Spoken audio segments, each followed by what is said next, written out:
আসসালামু আলাইকুম এভরিওয়ান, আশা করি সবাই ভালো আছেন। আজকে টোকিও থেকে যাব ওসাকাতে ট্রেনের মাধ্যমে। আমরা ব্যাক করব ফ্লাইটে, কিন্তু যাচ্ছি হচ্ছে ট্রেনে, বুলেট ট্রেন শিনকানসেন।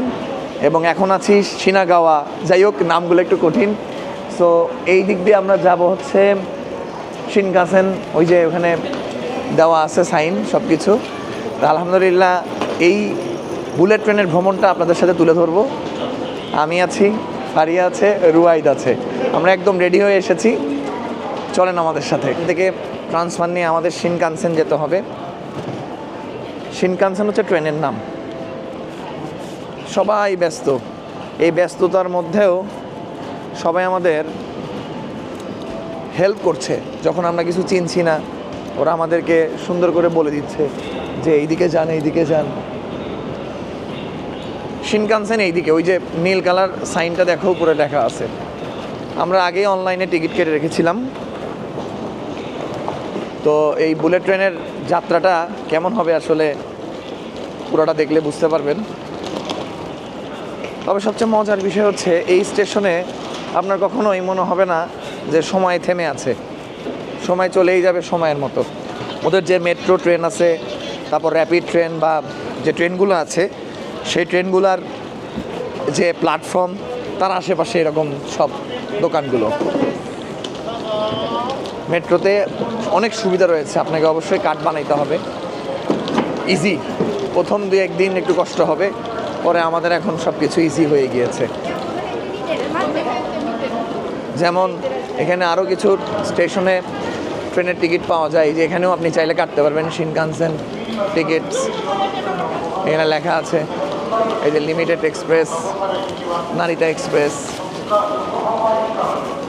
প্রত্যেকটা জায়গায় সুন্দর করে তারা লিখে দিয়েছে, ডিরেকশন লিখে দিয়েছে, কোথায় যেতে হবে না হবে, এভরিথিং। মানে আমার খুব ভালো লাগতেছে যে আমি কাউকে জিজ্ঞেস করলেও, সবচেয়ে বড় কথা, সে তার কাজ ফেলে আমাদেরকে হেল্প করছে, এরকম একটা বিষয়। এটা আমার কাছে খুব দারুণ লেগেছে। তবে এখানে একটা দারুণ ব্যাপার রয়েছে, এই যে আমাদের সিট ইনফরমেশন টিকিট, আর এই যে পাঁচমো কার্ড আছে, এটা হচ্ছে মেট্রো বা শহরের ভিতরে ঘোরার জন্য। তো আমাদের 2টা কার্ডই কিন্তু এখানে দেখাইতে হয়েছে। মানে আমরা এই যে টিকিটটা কেটেছিলাম অনলাইনে, কাটার পরে আবার মেইন কপিটা ওইখান থেকে বেরিয়ে গেছে। আমি আপনাদেরকে দেখাতে পারি ঠিক এইখান থেকে। মানে কেউ যখন টিকিট কেটে আসবে, এখানে অটোমেটিকলি শিনকানসেনের টিকিটটা বের হয়ে যাবে এই যে এই মেশিন দিয়ে। এইটাই বুলেট ট্রেন শিনকানসেন। আমাদের ট্রেনের নাম নজমি। অপেক্ষা হচ্ছে ট্রেনের রাইট টাইমে আসবে, সব কিছু লেখা আছে। আমরাই চলে আসছি আগে, কারণ নতুন জায়গা চিনবো কি না এই জন্য। আরেকটা জিনিস দেখছেন, সবাই কিন্তু অনেক চুপচাপ। আমি কথা বলতেছি, হতে পরে আবার ভিডিও দেখাই, কথা কম বলি। স্টেশনের প্ল্যাটফর্মের পাশে এরকম কিন্তু অনেকগুলো বুথ রয়েছে, যে বুথগুলো কিন্তু আপনি দেখতে পাচ্ছেন যে ড্রিঙ্কস নেওয়া যাবে কয়েনের মাধ্যমে খুব সহজেই। আর আমরা অপেক্ষা করতে করতে ট্রেন তো চলেই আসলো, ট্রেনে উঠে পড়লাম। ট্রেন অনেক সাজানো এবং সবাই যার যার মতো বসে আছে। আমরা ডান সাইডের সিটটা বুকিং করার সময় নিয়েছিলাম, কারণ ডান সাইড থেকে যাওয়ার সময় আপনি অবশ্যই আবারও মাউন্ট ফুজির ভিউ পাবেন। এই যে আমরা একটু এগিয়ে যাচ্ছি, আর মাউন্ট ফুজিটা আমাদের সামনে চলে এসেছে। কিছুক্ষণ পরেই মাউন্ট ফুজির ভিউটা এখানে আপনি ইজিলি দেখতে পারবেন। যাই হোক, মাত্র 2 ঘন্টায় আমরা পৌঁছে গেলাম ওসাকাতে। ওসাকা মেট্রো স্টেশনে যাচ্ছি শিনকানসেন থেকে নেমে। ওসাকার এই স্টেশন থেকে আমাদের মেইন গন্তব্য হচ্ছে ওসাকা নাম্বা। এই নাম্বা স্টেশনেই কিন্তু আমাদের হোটেল। নাম্বা স্টেশনে যাচ্ছি এই ট্রেনে করে। এটা আসলে মাটির নিচ দিয়েই যাবে। নাম্বা স্টেশনে পৌঁছাতে মাত্র 10 মিনিট লাগবে, আর নাম্বা স্টেশন থেকে আমাদের হোটেল মাত্র 7 মিনিট। ওসাকার ওয়েদারও টোকিওর মতোই। হোটেলের কাছাকাছি চলে আসছি। এখানে একটা লেক আছে আমাদের হোটেলের পেছনেই। আমাদের হোটেলের সামনে নিচে দিয়ে বোট যায়। এই যে একটা লেক, এই লেকটা, এটা আমাদের হোটেল। টোকিওতে আমরা যে হোটেলে ছিলাম, ওসাকাতেও আমরা সেই হোটেলেই আছি। দ্যাট মিন্স একই নাম, সব কিছু একই, ফ্যাসিলিটিসও একই, বাট এই রুমের কিছু বিশেষত্ব আছে। যেমন আমি যখন চেকিং করে ফেললাম, রুমে ঢুকেই তো অবাক হয়েছি, কারণ টোকিওতে যে রুমে ছিলাম সেই রুমটা কিন্তু অনেক ছোট ছিল, বাট এই রুমটা বড় এটাই সবচেয়ে ভালো লেগেছে, কারণ বাচ্চা নিয়ে একটু বড় রুম না হইলে সমস্যা, আমাদের অনেক জিনিসপত্র থাকে। তো আমি এই জায়গায় স্যাটিসফাইড। একই একই ওয়াশরুম, একই জিনিসপত্র, একই ফ্যাসিলিটিস, বাট রুমটা বড়। তো আমরা বের হয়ে গেলাম, দুপুরে খাবার খেয়েছি এখানে এসে অনলাইনে। সো এখানে কিন্তু অনেকগুলো বাংলাদেশি রেস্টুরেন্ট আছে। ওসাকা আমার এই জন্য ভালো লাগছে, এখানে পাকিস্তানি, বাংলাদেশি হালাল ফুড এবং জাপানিজ হালাল ফুডও রয়েছে। সো এই ওসাকাতে মেইনলি আপনাদেরকে আমি দেখাবো ওসাকায় জাপানি ফুড হালাল, চেষ্টা করব খেয়ে দেখতে। হোটেল থেকে একটু সামনে আসলেই এই যে এখানে 1, 2, 3, 4টা রাস্তা রয়েছে, 5টা রয়েছে। এটা অনেক সুন্দর এবং গাছগুলো এত সুন্দর লাগছে, পরিষ্কার, লাইট লাগানো, হয়তো বা ক্রিসমাসের জন্য মেবি।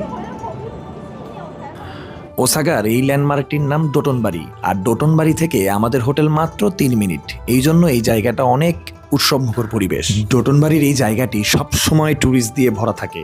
এই যে লেকটা দেখতে পাচ্ছেন, এই লেকে কিন্তু প্রচুর পরিমাণে ট্যুরিস্ট আমরা দেখব। আপা হোটেল থেকে 300 মিটার, মানে আপা যেটা নাম্বা হোটেল থেকে 300 মিটার হাঁটলে সোজা, মানে হোটেল থেকে বাম সাইডে বের হলে এই জায়গায় একটা বিল্ডিং আছে, এশিয়া প্লাস রেস্টুরেন্ট। এই যেখানে ফুড ড্রিঙ্ক রেস্টুরেন্ট। এই রেস্টুরেন্টের সবচেয়ে বড় বিষয় হচ্ছে হালাল সার্টিফিকেট দেওয়া আছে এখানে, আপনারা দেখে নিতে পারেন। ডোটনবাড়িতেই, ডোটনবাড়ি এলাকায় হালাল সার্টিফিকেট, রেফারেন্স নাম্বার দেওয়া আছে। হিয়ার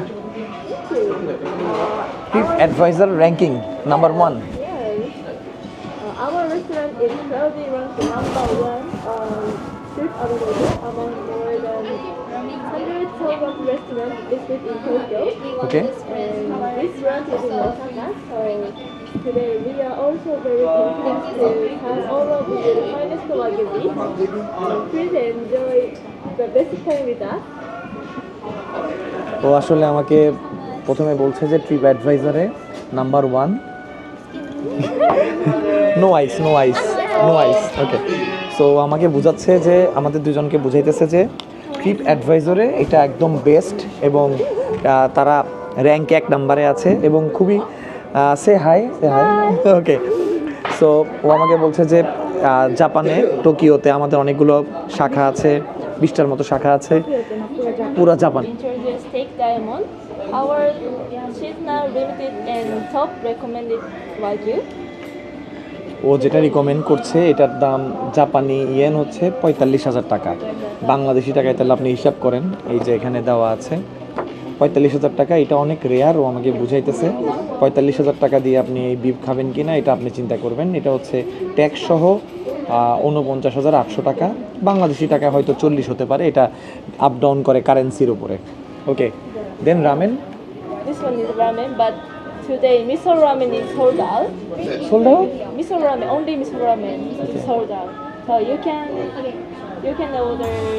50,000 টাকা দিয়ে বিফ খেয়ে লাভ নাই, কারণ বাংলাদেশে 50,000 টাকা দিয়ে গরুই পাওয়া যাবে। তাই অন্যান্য হালকা খাবার খেয়ে নিচ্ছি, আর রামেনটা যেহেতু ফেমাস তাই রামেনটা অর্ডার করে নিলাম। আসলেই অন্যরকম মজা। আমরা যে রামেনগুলা খাই এটার থেকে এটা অনেক আলাদা, এবং এখানে কিন্তু প্রচুর পরিমাণে মানুষ খুব খাচ্ছে। এই রামেনটা মেবি বাংলা টাকায় 4500 টাকার মতো হবে। আমাদের হোটেলের ঠিক পেছনে, হোটেলটার সামনে ওসাকাতে, এই নাম্বাতে ফুলবাড়ি আপনি গুগলে সার্চ করলে পাবেন। এখানেও হালাল সাইন দেওয়া আছে, এটা ইন্ডিয়ান অ্যান্ড নেপালি। সো বাংলাটা আরেকটু দূরে, 2-3 কিলোমিটার দূরে, আপনি ইজিলি সার্চ করলে পেয়ে যাবেন। রাতে ডিনারটা এখান থেকে নিয়ে যাব। মোস্ট অফ দ্য টাইম আমরা এখানেই খাবার খেয়েছি, খুবই মজার খাবার। দেখাই একটু,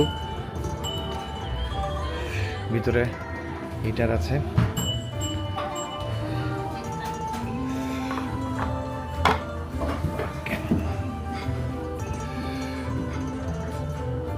বিরিয়ানি আছে, দামগুলো এখানে দিয়ে দিলাম।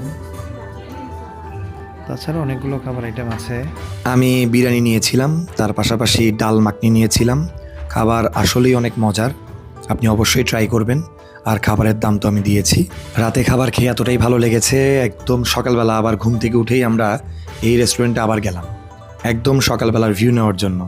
ওরাও অবাক হয়েছে যে আমরা আবার এসেছি, এবং এখানে আমরা এখন ব্রেকফাস্ট করব একদম ইন্ডিয়ান স্টাইলে। টোকিওর তুলনায় ওসাকাতে প্রচুর পরিমাণে হালাল খাবার পাওয়া যাবে। এটা আমাকে খুবই খুবই মুগ্ধ করেছে। কারণ আমরা যারা ট্যুরিস্ট আছি হালাল খাবারের সন্ধানেই কিন্তু বিভিন্ন জায়গায় যাই, কারণ আমাদের তো খেয়েই কিন্তু ঘুরতে হবে। আর এখানে ব্রেকফাস্টে এত মজা ছিল আমার কাছে যে আমি আসলে খুব মজা করে আমরা সবাই খেয়েছি এখানে। যাই হোক, ভিডিও বেশি বড় করব না। নেক্সট পর্বে ইউনিভার্সাল স্টুডিও যাব, ওসাকা ইউনিভার্সাল স্টুডিও, যেমনটা আমরা সিঙ্গাপুরে গিয়েছিলাম। অবশ্যই ভিডিওটি আপনারা দেখবেন। ভিডিও বড় হওয়ার কারণে পর্বে পর্বে ভাগ করেছি। আমাদের জন্য দোয়া করবেন। নেক্সট পর্বে দেখা হবে। আসসালামু আলাইকুম।